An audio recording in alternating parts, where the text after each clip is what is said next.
Hace poco más de 2000 años, en un huerto llamado Getsemaní en Israel, dicen los manuscritos sagrados que el Señor Jesús comenzó a entristecerse y angustiarse en gran manera, y con gran agonía dijo: Mi alma está muy triste, y siento que será destrozada con desgarro de muerte.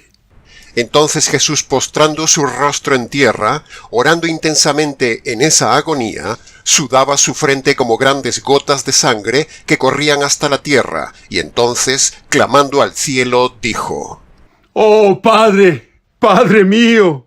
Si fuera posible, pasa de mí esta copa de tu ira. Pero no. Hágase más bien tu voluntad, y no la mía. Y el Padre, abandonándolo a su suerte, no le respondió nada.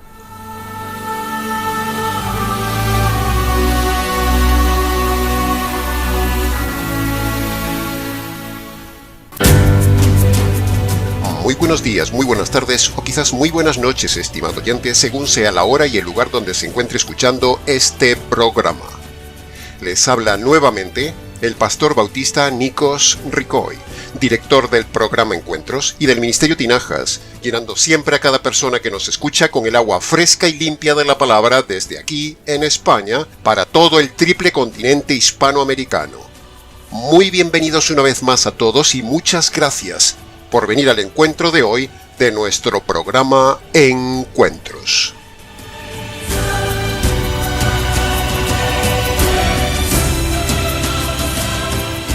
Sin duda alguna, estimado oyente, si hay un capítulo intenso en la Biblia, ese es el capítulo 26 del libro de Mateo y su paralelo el capítulo 14 del libro de Marcos y su paralelo el capítulo 22 del libro de Lucas, de donde hemos tomado estos intensos textos para el mensaje del día de hoy. Desde Getsemaní hasta el Calvario, se producen los momentos más trágicos en la familia y en la unidad divina. Uno sufre de una manera y los otros dos de otra, pero todos sufren por el hombre, por usted y por mí, para que no suframos las consecuencias eternas de nuestros delitos en la cárcel eterna con dolor eterno por ser delincuentes ante el Dios eterno. Cuando hay un desgarro familiar, todos sufren. De la misma manera, estimado oyente, sucedió hace tan solo 2000 años atrás en la familia divina. La familia divina, eterna, vivía en paz, vivía en comunión y en armonía desde la eternidad, en unidad única. Pero, de repente, dos se ponen en contra de uno, dos declaran culpable a uno, dos le dan la espalda a uno, dos enjuician a uno, dos ejecutan a uno, dos maldicen a uno, dos descargan su furia y su justicia sobre uno, y uno de los dos, en complicidad con el segundo, mata al tercero. El cordero es degollado y se produce el corte de la comunión, el corte de la relación, el corte de la armonía entre ellos. Se rompe la familia divina. Destrozar una familia divina y matar al hijo perfecto e inocente es demasiado grande para la mente y las emociones, estimado oyente. Es algo que nos desborda y nos supera. Pero hay que creerlo, hay que recibirlo, hay que admitirlo y hay que reconocerlo. No hay que intentar comprenderlo, no hay que emocionarse al oírlo, no hay que llorar al leerlo. Ellos solo piden que lo creamos y eso es lo que les satisface. Ellos tres deciden vivir lo que nunca tendrían que haber vivido. Esa fue la agonía de Getsemaní hasta el Calvario. El Trino Dios tendría que haber vivido siempre su unidad perfecta y eterna sin haberse roto nunca, pero ellos decidieron sufrir entre ellos mismos por causa y beneficio del hombre delincuente para evitarle al hombre la cárcel y la tortura eterna. ¡Ay de aquel hombre que sea indiferente al sufrimiento del desgarro de la triunidad familiar divina! ¡Ay de aquel que predica un evangelio sentimental, barato, falso, ritual, material y americano! ¡Ay de aquel que no predique el evangelio verdadero y jurídico! Se las verá un día con el trino Dios ejecutor, el Dios temible, el Dios de la ira y la justicia divina, el verdadero Dios bíblico y no el invento americano de un Dios abuelo y bonachón.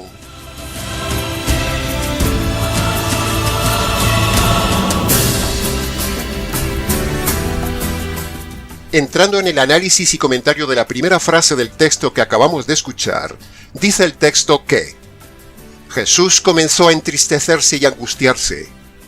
Pero nos preguntamos, ¿por qué un hombre perfecto tendría que entristecerse y angustiarse? ¿Qué estaba a punto de suceder para tal angustia y tristeza de su alma?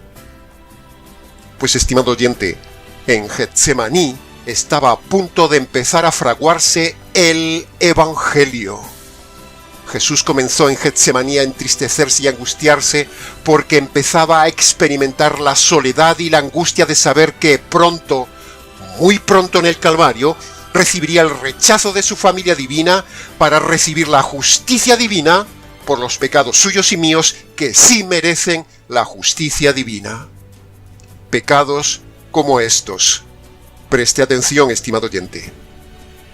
Cientos de malos pensamientos, montones y montones de mentiras dichas a lo largo de la vida, constantes malas actitudes hacia los demás, envidia, robo, venganza, rebeldía, deshonestidad en las acciones, peleas, el amor al dinero, o sea, la avaricia, y también su hermana la codicia, o sea, no dar nada, la arrogancia, la amargura, la desobediencia, la pereza o también llamada la vagancia, los pleitos, los insultos, la traición, el quejarse de todo, la murmuración en las dificultades, la terquedad del corazón, la ira injusta, las maldades hechas hacia otras personas, la vulgaridad del carácter, la negligencia, o sea, hacer las cosas mal hechas, la falta de paciencia, el maldecir a las personas,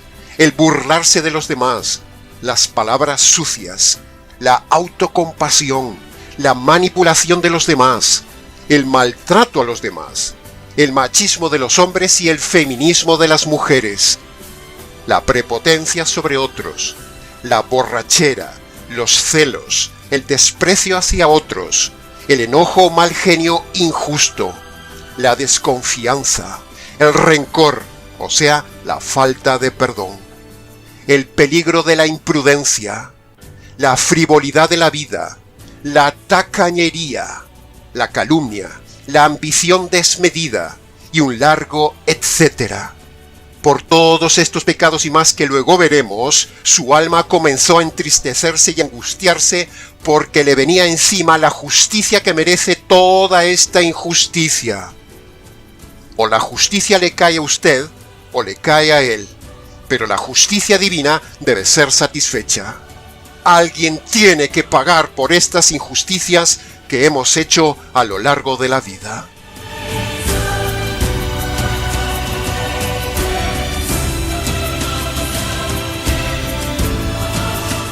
Pasemos al análisis y comentario de la segunda frase del texto de Mateo y Marcos que hemos oído y que dice: su alma estaba triste hasta la muerte. ¿Y por qué estaba triste el alma de un ser perfecto inocente?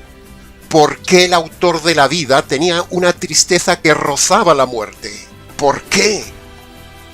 Porque, como ya hemos dicho, el Señor Jesús en Getsemaní empezaba a experimentar ya en su alma la soledad y el ser desgarrado de la unidad familiar divina perfecta para ser ajusticiado y maldecido bajo la justicia divina que se produciría en el lugar de ejecución, el Calvario. Ajusticiado por pecados como los que hemos dicho antes y también por otros pecados más como estos que vamos a decir a continuación. La terquedad del carácter, el mal testimonio de la conducta ante los demás, la blasfemia de la boca, la idolatría de la religión o la idolatría hacia alguien, el adulterio del casado, el divorcio, la infidelidad, el orgullo en sus múltiples facetas, estafar a alguien, hacer diferencia entre las personas, creer alguna herejía doctrinal moderna, estar en una iglesia errada, la ingratitud, la indiferencia hacia alguien, la fornicación de los solteros, la inmoralidad personal, creer o practicar la perversión de la homosexualidad o el lesbianismo, el egoísmo, el no hacer el bien que uno puede hacer, los griteríos o los escándalos, los juramentos y las promesas que no se han cumplido, la insensibilidad humana, el racismo, el meterse en deudas innecesarias, el creer en el horóscopo o en las adivinaciones, la superstición, la insolencia hacia los demás, el afanarse por la vida, el odio, las injusticias cometidas a otras personas, la cobardía, la religiosidad eclesial de los domingos, el meterse en las cosas ocultas, la soberbia, la coquetería de las mujeres y la conquista de los hombres, la sensualidad femenina en el vestir, la dureza de corazón y otro largo etcétera. Por todos estos nuevos delitos suyos y míos, su alma, el alma del Señor, estaba triste hasta la muerte, porque sobre él estaba a punto de caer la justicia divina. Pasemos ahora al análisis y comentario de la tercera frase del texto que hemos oído hoy, y dice: Jesús clamaba postrado en tierra ante la cercanía de la furia de Dios que pronto le caería encima. Furia que produce el hombre ante Dios cuando el hombre peca. Furia acumulada de todos los hombres a lo largo de los siglos. Furia contenida por parte de Dios por siglos y siglos. Furia divina a punto de desbordarse, o dicho en términos bíblicos, furia de Dios que se le venía encima, es decir, la copa llena de la ira de Dios. Copa que caería sobre él unas horas más adelante en el Calvario, por estos y por otros pecados más que seguimos añadiendo a la lista del día de hoy. Los vicios, las enemistades, la falta de respeto a la autoridad o a otras personas, la hipocresía, el amor a las cosas de este mundo, los chismes, el jurar o perjurar, el ser desordenado en la vida, la suciedad personal, la impuntualidad, el hacer las cosas solo por interés, el engaño, la mentira y la hipocresía, la falta de perdón, la deshonra, el intento de suicidio, el homicidio o las ganas de matar a alguien, el comer sin orden, o sea, la glotonería y la gordura, la falta de dominio propio, la incredulidad o la resistencia hacia la verdad, el despilfarro del dinero, el aborto de un niño, la extorsión a la gente, la ludopatía, o sea, la esclavitud al juego,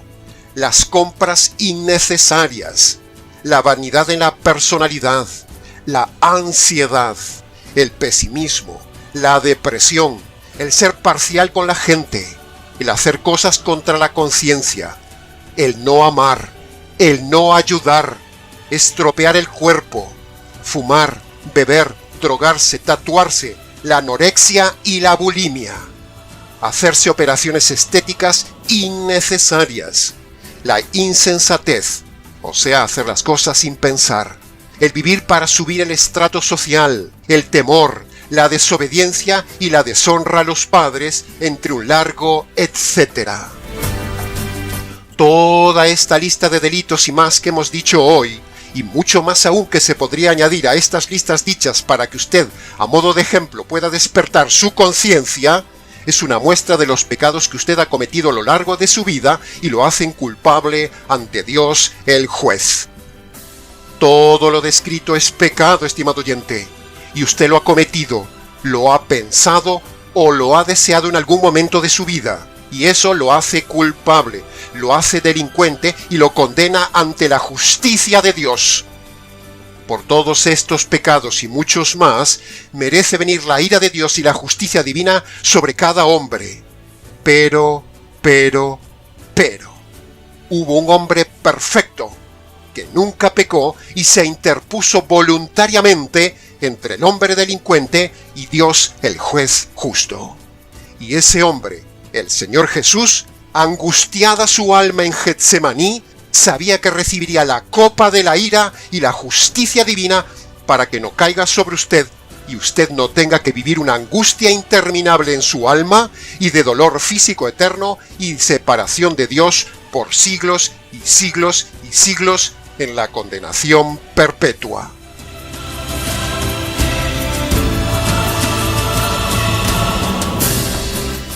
Por eso estaba angustiada el alma del Señor Jesús, estimado oyente, por saber la que se le venía encima, ser separado de la unidad divina, ser odiado y ajusticiado por su amada familia de siempre, el Padre y el Espíritu Santo.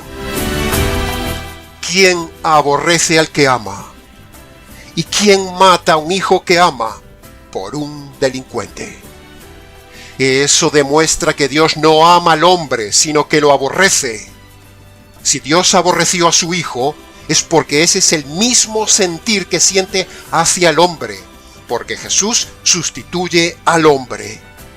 Que no le engañen con el cuento sentimental de que Dios le ama y tiene un plan maravilloso para su vida. Eso es mentira. Dios aborrece al hombre. Lo dice, por ejemplo, el Salmo 5:5 o Romanos capítulo 1, versículo 18, donde la ira de Dios está sobre el hombre. Pero Dios tiene paciencia para que se convierta el hombre. Los lobos predicadores del día de hoy y las serpientes pastoras del día de hoy confunden paciencia de Dios con amor sentimental de Dios al pecador. Si Dios aborreció al hombre perfecto en sustitución del hombre culpable, es porque Dios aborrece al hombre, no que lo ama. Dios aborrece al hombre y su plan maravilloso es enviarlo a la cárcel eterna.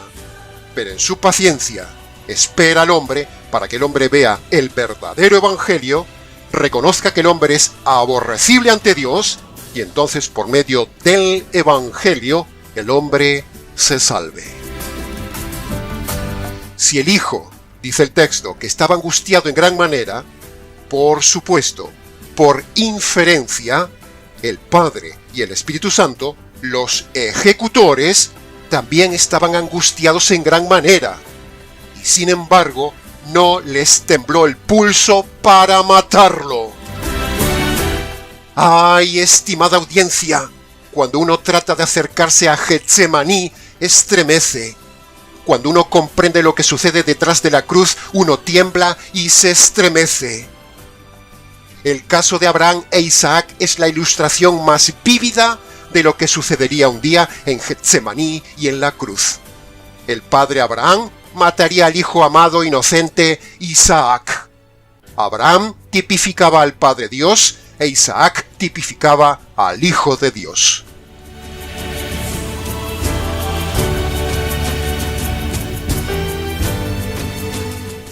Ahora, escuche bien lo siguiente, estimado oyente, aunque suene difícil de comprender. Jesús no sufre físicamente. Jesús tenía un cuerpo perfecto y una naturaleza perfecta. No podía sufrir físicamente, porque el dolor físico es parte y consecuencia de la imperfección y la caída del hombre, y el dolor físico entró en el mundo por causa del pecado. Pero Jesús nunca pecó. Por lo tanto, Jesús no sufrió físicamente.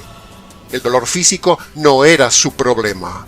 El dolor del Hijo de Dios no era físico, era en su alma. Nunca vemos evidencia del dolor físico en Jesús en toda la Biblia. Un cuerpo perfecto no puede tener dolor. Un corte físico no le produjo dolor. El dolor del Señor Jesús estaba en el alma desgarrada, no en el cuerpo herido. El cuerpo fue lacerado para derramar sangre, porque era una ley divina. Pero eso no implica que tuviera dolor físico.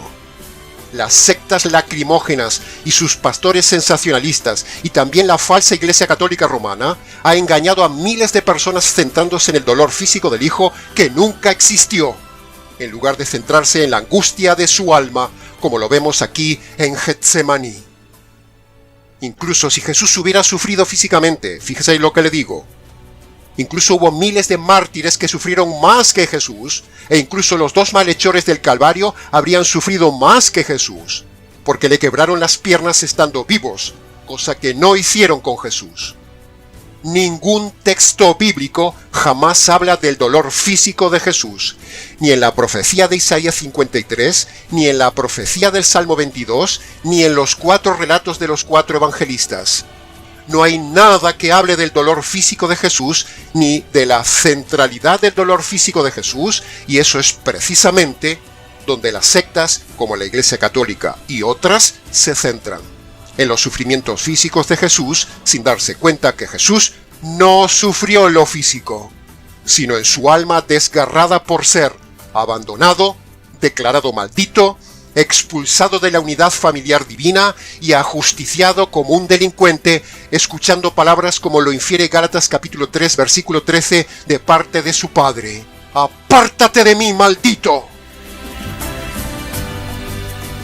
Para corroborar lo que decimos sobre el sufrimiento de Jesús, mire lo que dice Filipenses capítulo 3, versículo 21.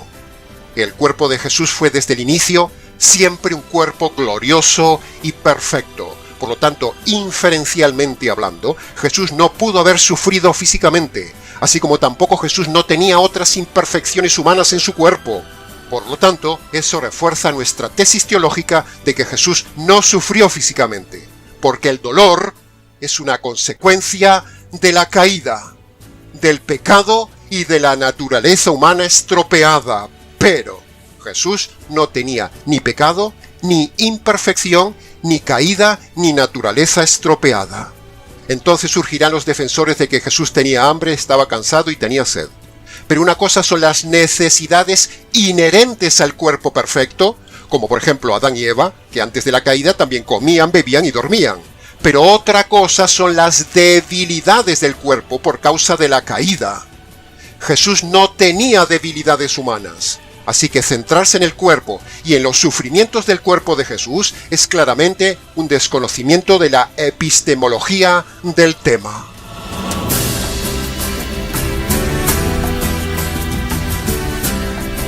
El puro sensacionalismo religioso, como tantas veces hemos denunciado en el canal, que se hace por ejemplo en las películas y en Semana Santa, deshonra a Dios.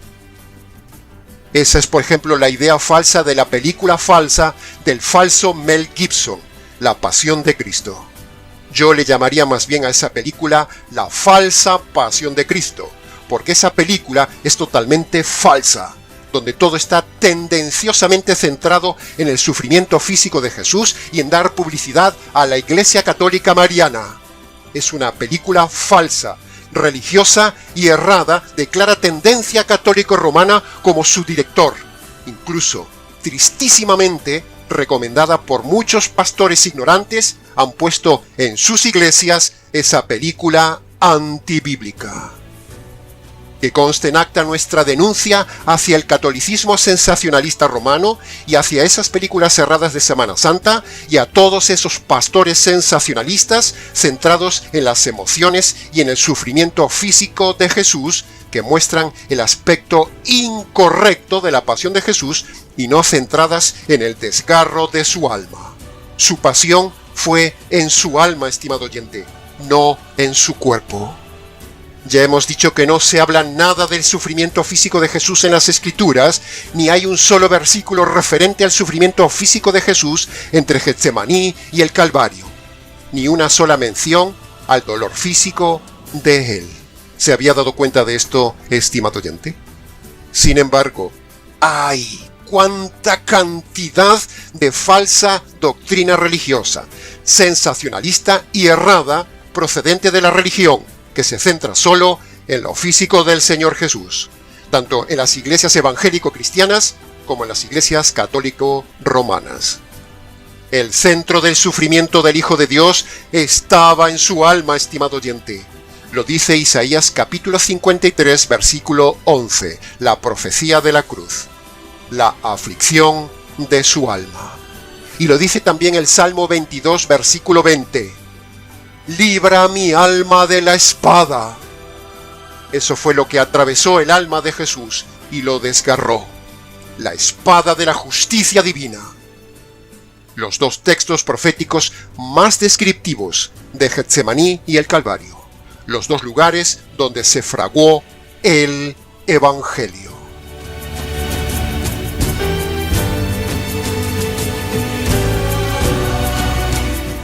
Escuche bien esto, estimado oyente.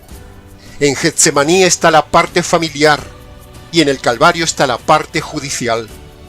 En Getsemaní lo abandona la familia divina y en el Calvario lo ajusticia la familia divina. En Getsemaní se parte su alma y en el Calvario se parte su vida. En Getsemaní está la soledad de un hombre inocente y en el Calvario está la vergüenza pública de un hombre inocente. En Getsemaní se ve la muerte del alma y en el Calvario se ve la muerte del cuerpo. Dos lugares, dos momentos terribles: Getsemaní y el Calvario, o sea, el Evangelio.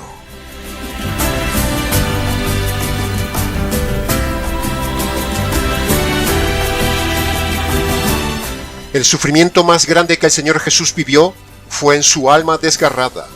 Es haber sido tratado como un delincuente, despreciado por su familia, circuncidado de la unidad divina y ejecutado como un culpable por su Padre, el juez ejecutor, y el Espíritu Santo, el juez testigo. Eso sí que destroza un alma. ¿Quién puede acercarse tan solo 1 milímetro a comprender la intensidad espiritual de esos dos momentos vividos entre ellos tres, que empieza con el abandono de Getsemaní y acaba con la muerte del Calvario? ¿Quién puede? Y así es como Jesús, el Cristo, hombre y divino a la vez, en todo su ser, alma y cuerpo, es abandonado y ajusticiado por tus injusticias y por mis injusticias, estimado oyente.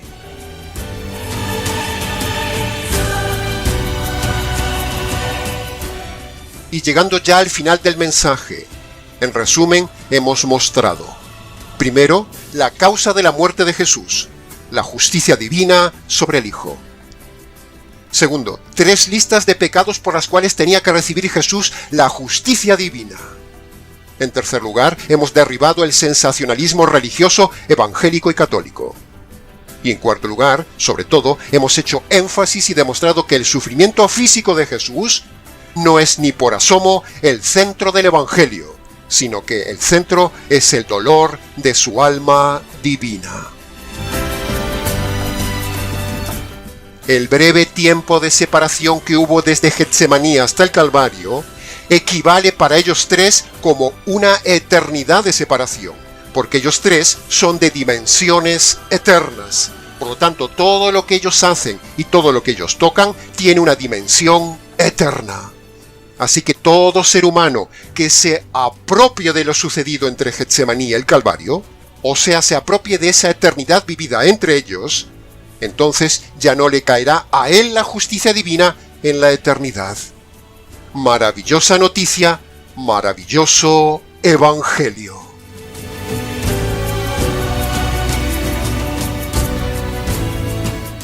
En este mundo todo está diseñado para escapar del dolor físico y del dolor del alma. Y precisamente, el Evangelio fue diseñado para que usted escape del dolor eterno, dolor físico eterno. El famoso llanto y crujir de dientes y la tortura eterna que habla la Biblia es lo que nos libra el Evangelio. El que no se apropia de lo sucedido en Getsemaní y el Calvario, un día le caerá a él esa copa de la ira y la justicia divina. Y entonces tendrá usted tristeza, angustia, dolor físico, desesperación y muerte por toda la eternidad. Así que antes de terminar, estimado oyente, le invitamos a que vaya a su habitación y haga que este mensaje de hoy tenga sentido para usted. Vaya a su habitación, cierre la puerta. Siga este consejo, póngase de rodillas y humíllese delante del Dios que usted ha ofendido toda la vida. Descálcese en señal de reverencia. Y allí, haga memoria de sus pecados pasados, reconózcalos de forma concreta delante de Dios y abandone sus pecados presentes. Esa es la primera condición que Dios le pone para el perdón de los pecados y la salvación. Segundo, usted debe reconocer que sus pecados merecen la justicia divina y que esa justicia le cayó al Señor Jesús. Tercero, usted debe apropiarse, agarrarse, hacer suya esa justicia que le cayó al Señor Jesús desde Getsemaní hasta el Calvario. Esa sería la segunda condición que Dios le pone. Y en cuarto lugar, antes de levantarse de esas rodillas, dele gracias al Señor por haber conocido este verdadero evangelio, el verdadero sentido de Getsemaní y el Calvario, y las dos condiciones correctas para el perdón de sus pecados y la salvación de su alma. Y luego, si quiere, venga y cuéntenoslo.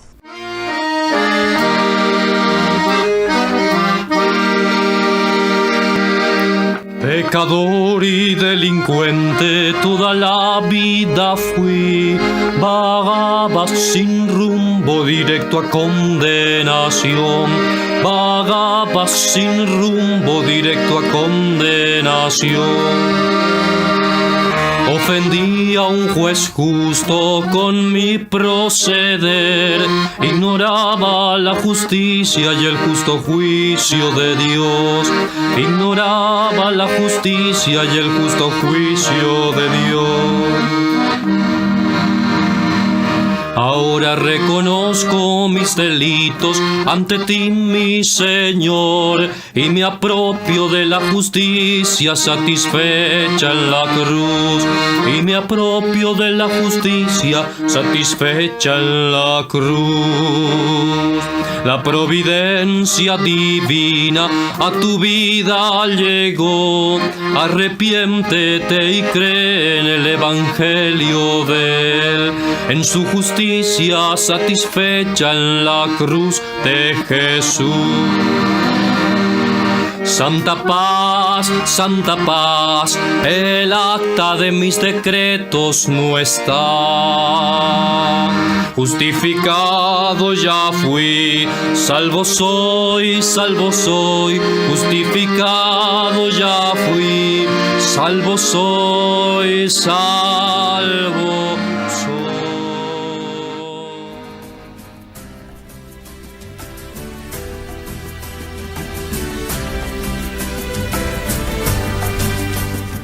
Y hasta aquí, estimado oyente, con el nuevo mensaje del día de hoy.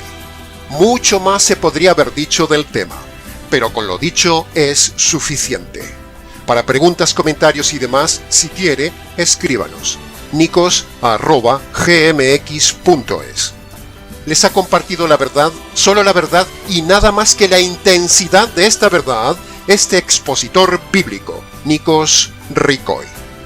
Reciba un cordial saludo de parte del equipo de trabajo del Ministerio Tinajas desde aquí en España para el triple continente americano.